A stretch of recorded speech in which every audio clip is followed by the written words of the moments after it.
Chapter 78 मृत्यु की गोद में। गुरु की आज्ञा के अनुसार आर्य विपुलक ने एक पर्ण कुटीर में मूर्छित चित्रलेखा को घास के बिछौने पर सुला दिया। चित्रा और हंसनेत्रा भीगी आंखों से देवी की ओर देखती रही। राजवैद्य श्रीदत्त शर्मा पर्ण कुटीर में आए और अपने साथ एक सुक्ति में लाई गई तरल औषधि चित्रलेखा के मुंह में डाली। श्रीदत्त शर्मा ने चित्रा के सामने देखकर कहा, देवी के सारे अलंकार ले लो। चित्रा ने रोते रोते देवी के सारे अलंकार उतार लिए। हंसनेत्रा भी कांपते हाथों से चित्रा का साथ देने लगी। श्रीदत्त शर्मा ने चित्रलेखा का नाड़ी परीक्षण किया। विपुलक की ओर देखकर कहा, वत्स, विज्ञान की कसौटी है। सबसे पहले विष का प्रभाव रुकना चाहिए। यदि 2 घटिका के भीतर हम विष के प्रभाव को आगे बढ़ने से नहीं रोक सके तो मगध का यह अमूल्य रत्न सदा सदा के लिए मिट जाएगा। आपने क्या उपाय सोचा है? सबसे पहले इसके प्राणों को यथावत कर रखना है, और यदि देवी का ओजस विषाक्त हो जाएगा तो प्राण टिकेंगे नहीं। अभी तक विष का प्रभाव रक्त तक ही पहुंचा है, श्रीदत्त ने कहा। विपुलक प्रश्न भरी दृष्टि से गुरु की ओर देखने लगा। गुरु बोले, पुत्र, योग प्रयोगशाला से महाचेतना ले आओ। सूचिवेद के अतिरिक्त अन्य कोई मार्ग नहीं है। विपुलक तत्काल चला गया। प्रियवर्मा कुटीर के बाहर ही खड़ा था। विपुलक आ पहुंचा। तत्काल श्रीदत्त शर्मा ने चित्रलेखा के मस्तिष्क पर ब्रह्मरंध्र का स्थान स्वच्छ किया। एक शस्त्र से 10-12 को केश निकाले और सूची भेद कर वहां महाचेतना की राई जितनी मात्रा उसमें डाल दी। 2-4 क्षण बीते। देवी चित्रलेखा के शरीर में प्रकंपन प्रारंभ हुआ। श्रीदत्त शर्मा ने विपुलक की ओर देखकर कहा, पुत्र, महाचेतना का प्रभाव प्रारंभ हो गया है। अब 6 प्रहर तक मृत्यु का खतरा टल गया, परंतु क्या वमन होना चाहिए, यानी वॉमिटिंग होनी चाहिए, और रक्तगत विष का शोधन होना चाहिए। श्रीदत्त ने कहा, किस प्रकार का विष है? तुम क्या मानते हो? मैं तो संशय में हूँ। यह प्राणिज विष का प्रभाव है। संभव है यह मेढक से उत्पन्न किया हुआ विष है। मुझे लगता है कि हमें विष गर्भ भंजन औषध का प्रयोग करना चाहिए। परंतु यह तो बीच में ही श्रीदत्त शर्मा ने कहा, इस प्रकार का प्रतिकार अन्य विष के बिना नहीं हो सकेगा। तुम उपवन में जाओ और त्रिपदी के पत्तों का रस तैयार करो। 1 पल जितना रस निकाल लेना। उसके अनुमान में ही विष गर्भ भंजन रस का प्रयोग करना पड़ेगा। विपुलक चला गया। श्रीदत्त ने पुनः चित्रलेखा की नाड़ी का परीक्षण किया। आंखें देखी, चमड़ी के रंग का निरीक्षण किया। चित्रा की ओर देखकर राजवैद्य बोले, बेटी, देवी के शरीर से अंतर्वासक वस्त्र के अतिरिक्त सारे वस्त्र निकाल दें। मैं उपवन में जाकर अभी आ रहा हूँ। एक वनस्पति के पत्ते इसके शरीर पर लपेटने पड़ेंगे। श्रीदत्त शर्मा बाहर निकले। बाहर खड़े प्रियवर्मा ने खेद खिन्न स्वरों से कहा, क्या प्रतीत हो रहा है? अभी मैं आपको कुछ आश्वासन दे सकूं वैसी स्थिति में नहीं हूं। संभव है इष्ट देव की कृपा बरस पड़े, कहकर श्रीदत्त शर्मा वहां से चले गए। प्रियवर्मा कुटीर के बाहर बैठ गया। लगभग आधी घटिका के पश्चात श्रीदत्त शर्मा वापस लौटे। उनके हाथ में किसी वनस्पति के पत्ते थे। उनका रंग श्याम मेघ जैसा था। श्रीदत्त शर्मा ने चित्रा के हाथों में पत्ते सौंपते हुए कहा, ये पत्ते देवी की छाती पर सघन रूप से रखो। श्रीदत्त शर्मा बाहर निकल गए। वहां औषधशाला के मुख्य द्वार से एक रथ प्रवेश करता हुआ दिखाई दिया। विपुलक भी औषध तैयार कर ले आया। रथ प्रयोगशाला के पास जाकर रुका।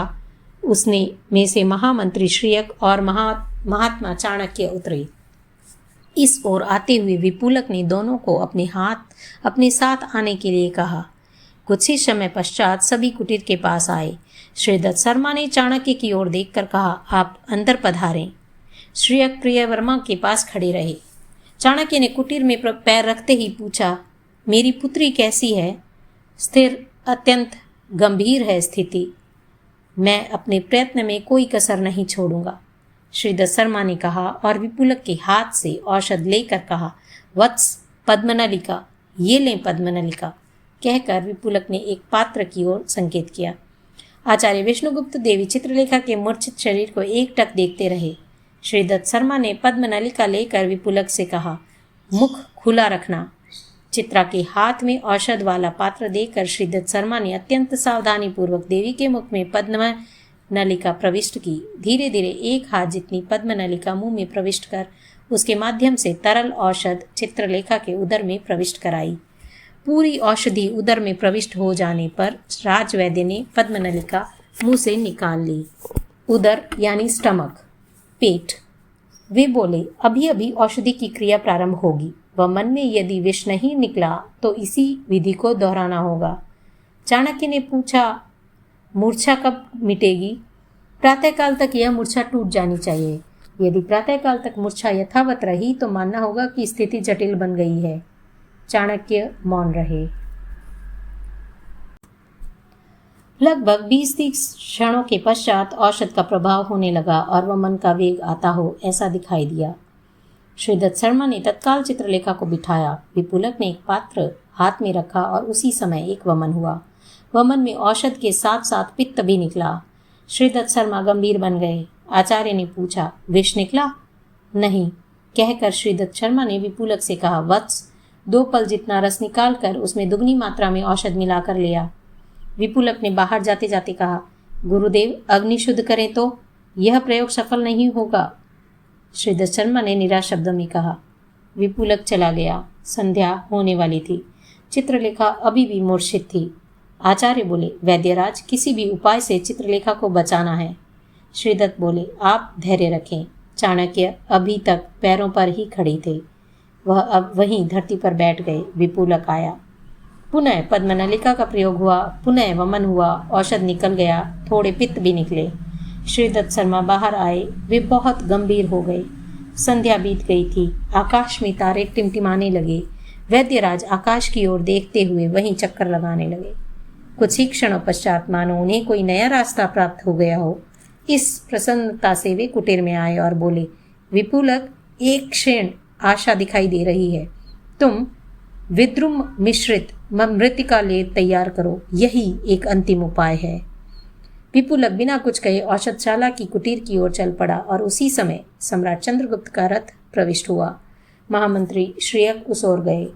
रथ में सम्राट और सम्राज्ञी दोनों थे। वे नीचे उतरे। महामंत्री वहां पहुंचे और बोले, आप?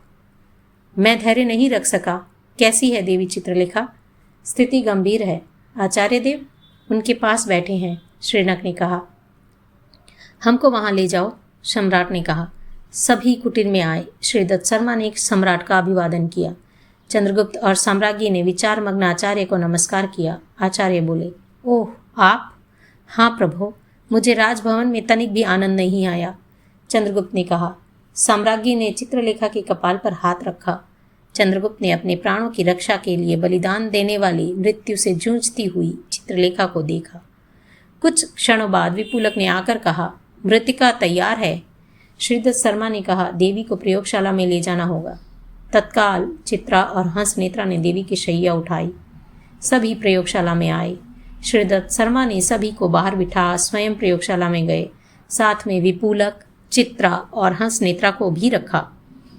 चित्रलेखा को निरावरण कर दिया गया और पूरे शरीर पर प्रवाल मिश्रित मृतिका का 2 अंगुल घना लेप किया।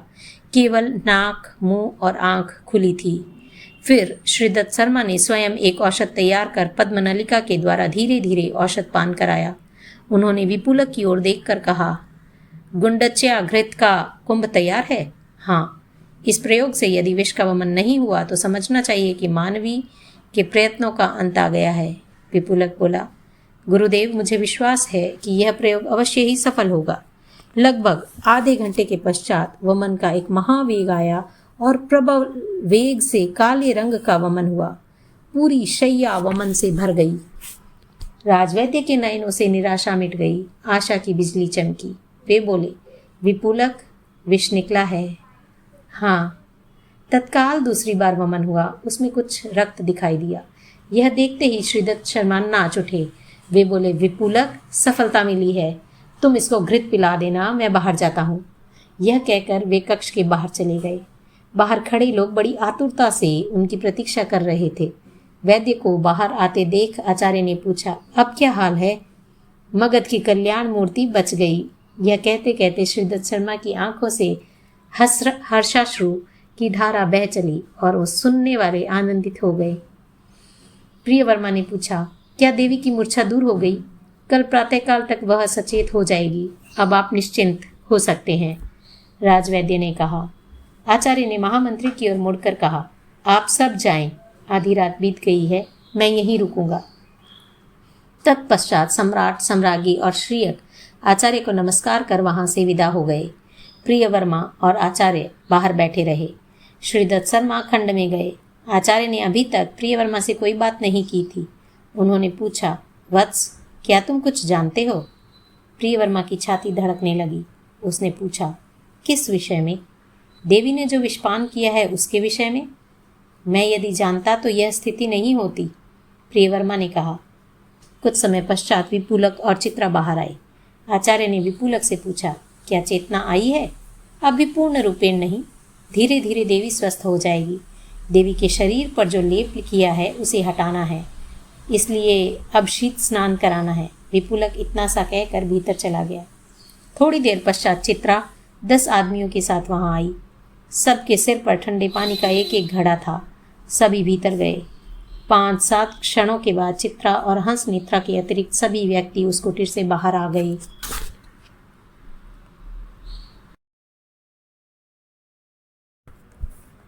श्रीदत्त शर्मा ने आचार्य के पास आकर कहा, आचार्य श्री, किसी पुण्य योग से ही देवी बचा पाई है। मूर्छा टूटते ही उसने आपके नाम का उच्चारण किया था। उनकी मूर्छा पूर्ण रूप से कब टूटेगी? प्रातःकाल से पूर्व ही वे स्वस्थ हो जाएंगी। आचार्य बोले, वैद्यराज, आपका उपकार किन शब्दों में व्यक्त करूं? वास्तव में आज आपने मगध के सिंहासन को कलंक से बचाया है। मैंने केवल अपना धर्म निभाया है, राजवैद्य बोले। विपुलक बोला, मैं आपकी कुटीर से वत्कल ले आता हूँ। हाँ, अभी उसकी ज़रूरत होगी, श्रीदत्त शर्मा ने कहा। विपुलक चला गया। श्रीदत्त शर्मा आचार्य के सामने एक दरबासन पर बैठ गए। सभी बाहर चले गए। श्रीदत्त ने पूछा, आचार्य जी, ऐसा क्यों हुआ? आपके पास रत्नकुंभ लेकर कौन आया था? वेणुदत्त। मैंने पूरी सावधानी रखी थी। वेणुदत्त से रत्नकुंभ लेने मैंने पूछा, कुंभ का मार्जन किया है? वेणुदत्त ने हाँ कही और कहा, कुंभ को मंत्रपूत भी कर दिया गया है, अतः मैंने मंत्राभिषिक्त मधुपानक उसमें डाला और वेणुदत्त ने स्वयं उस पर ढक्कन लगाकर महाराज की मोहर लगा दी, श्रीदत्त शर्मा ने कहा।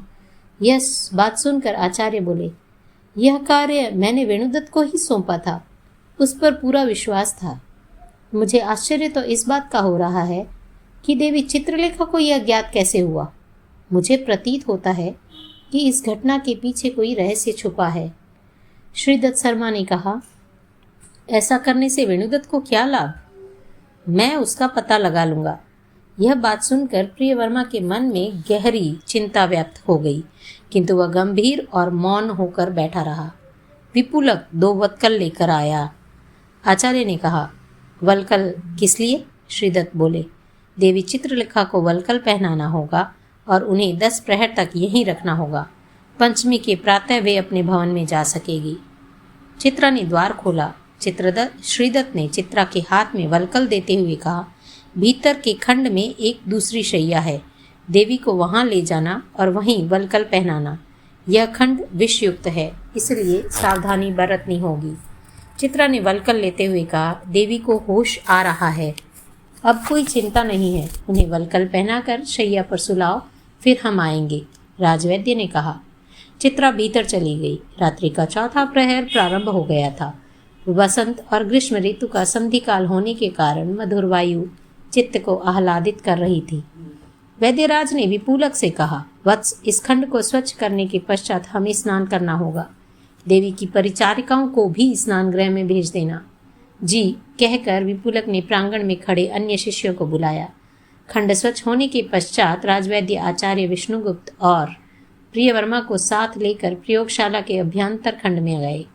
आचार्य ने देखा कि वल्कल धारिणी देवी चित्रलेखा आंखें खोलकर चारों ओर देख रही है। दीपमालाओं का प्रकाश उसकी श्रमित आनन पर बिखर रहा था।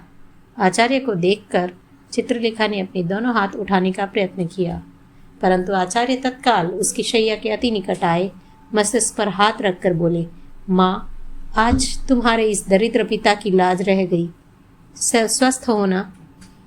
आचार्य के हाथ पर अपना हाथ रखकर चित्रलेखा बोली, मुझे मौत से क्यों बचाया?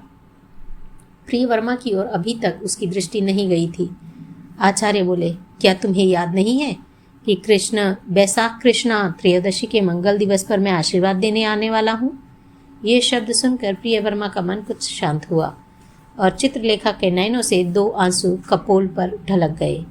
श्रीदत्त शर्मा ने कहा, प्रभो, अब आप सब पधारे। चित्रलेखा पर अभी मर्दन करना शेष है, फिर इसको आराम भी देना होगा। चाणक्य बोले, अब मैं निश्चिंत हूँ, और पुत्री की ओर देखकर कहा, मैं जाऊँ ना बेटी? हाँ। प्रियवर्मा ने श्रीदत्त से पूछा, क्या मैं यहीं रुक सकता हूँ? चित्रलेखा ने अब अपने प्रियतम की ओर देखा। वह मात्र इतना बोली, आप भी भवन में जाएं। वह बोल नहीं सकी। चित्रा और हंसनेत्रा के अतिरिक्त सभी चले गए।